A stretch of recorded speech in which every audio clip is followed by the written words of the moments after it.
For those of you who don't know, Global Effect is offering a grant this year to students who wanted to use the money in order to do a project on campus that would improve campus sustainability. And our two winners was Team Christian, Sergio, and Daniel, and Team Augie Akers. So we're going to start off with, I'm guessing, Christian and his friends explaining their project that they are using their grant money for.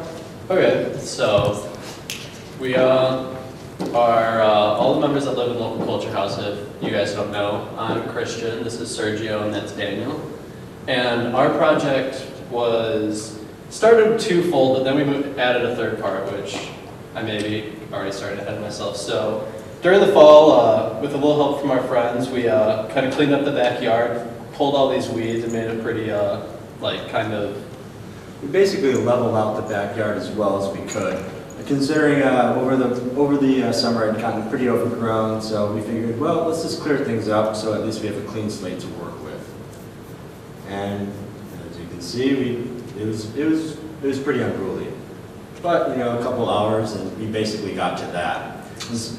So yeah, so in the current state, it's just we still obviously need to do some more work. We'd like to relocate the raised beds that we do have and put them in an area that they will hopefully get some more, better use out of where they are. Because we'd like to incorporate the yard into the house and use it more as a social gathering place than anything else. So what we're planning on doing is tilling the backyard, planting in grass seed, and just making it a little more hospitable and homely, I guess. Mm-hmm. Yeah, with that in mind, we also want to make sure that we try and keep the rain garden, if that's possible, and kind of do more with that because we're not really sure how that works. But we hope to maintain that part of the backyard that's there right now. So that's kind of some of the parts that we added to our grant. The part of the main project was to build this rain barrel stand, which, like it says up there, it's just kind of like elevates the rain barrel so it can use gravity anywhere below the point that the spigot is. Yes. It will flow down, so you can attach a hose or science. Science, physics. So you can actually attach a hose and it will run down as long as it kind of goes down a steady path. Or you can just fill up a rain can and water to our heart's content. So as you can see on the left picture, it details how we want to make these holes and make a secure structure. Right there they have holes dug, but when we do it, we're going to fill it with cement. Yeah, so we're going to use a ready-based, basically like a quick-crete cement. Yeah. Thank you.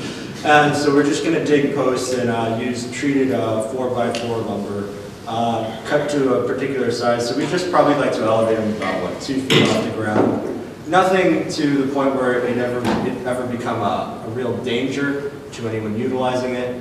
And yeah, it's very simple as you can see. We're basically just elevating them up so we can utilize gravity.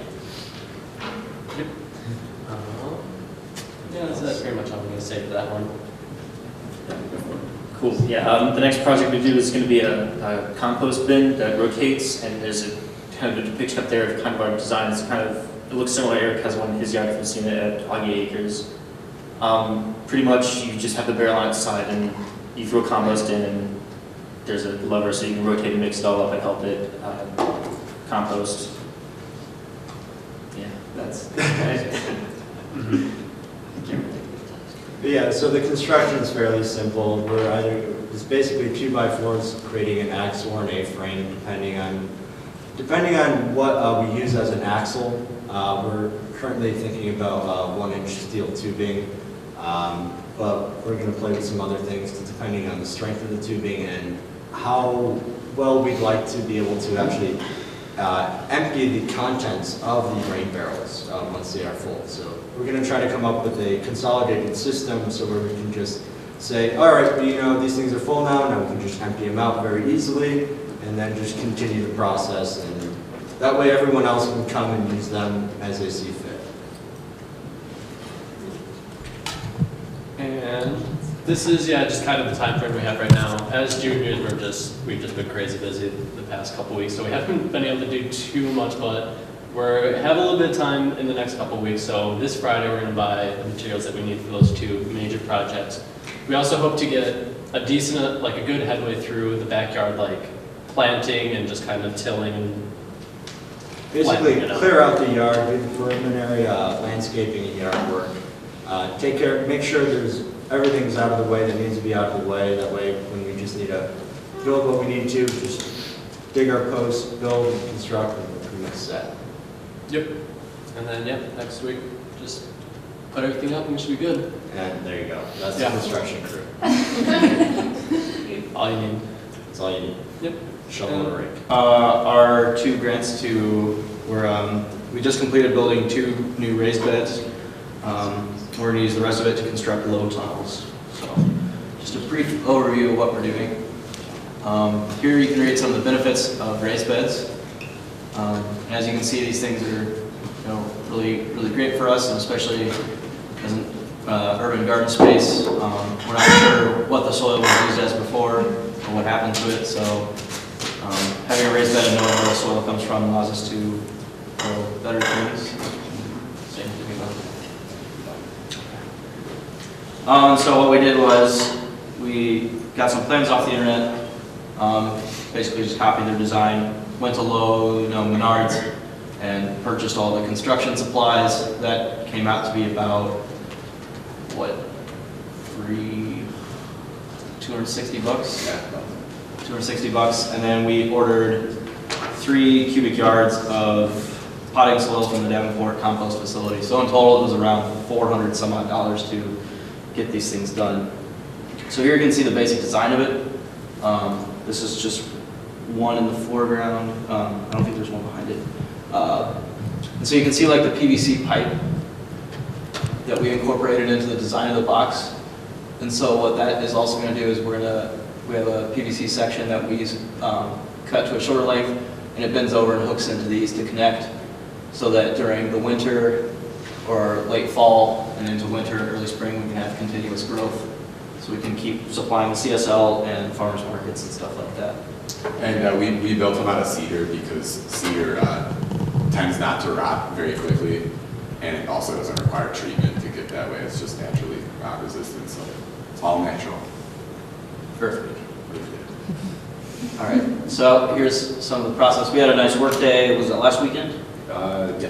Yeah. Or, 2 weekends ago. Not Easter break, but 2 weekends ago. Where we had a nice crew come out from different classes and from farm to fork, alas, and helped us construct them. So you can get a sense of the general size of these beds. They're pretty nice and big, which is going to allow us to grow quite a bit more food this year, which is always nice. Dumping the soil in, making sure everything's level, that our PVC pipes are lining up nice. Mission accomplished. And so for our second project, we are going to build some low tunnels, which essentially, for those of you who don't know, I didn't include a picture, but basically like mini hoop houses, just sections of PVC pipe that are put into the ground, bent over in a long row, and then covered with a plastic film or row cover to extend the growing season. And so here you can see some of the benefits of it: frost protection, increased yields, and most importantly for us, a longer growing season. And it's still in progress, to be continued. So thank you, Global Effect and the Royal Acres. Any questions? Do you know yet what you're going to actually be planting in those raised beds? Yeah, actually we've already planted in them. There's Okay. beets, radishes, Lettuce, arugula. arugula, 2 different kinds of beets, kale, a couple different varieties of radishes. And it's all, for the most part, it's pretty much sprouted up, so that should be ready in a couple of weeks. Radishes at least. Yeah, we got frost blankets, so we were able to do that 2 weeks ago. What will you be growing in the hoop houses? Probably the lower more of the same. Yeah. Yeah, so in late fall, Yeah, plant cold resistant stuff, but yeah. lettuces, beets, turnips, things like that. Yeah.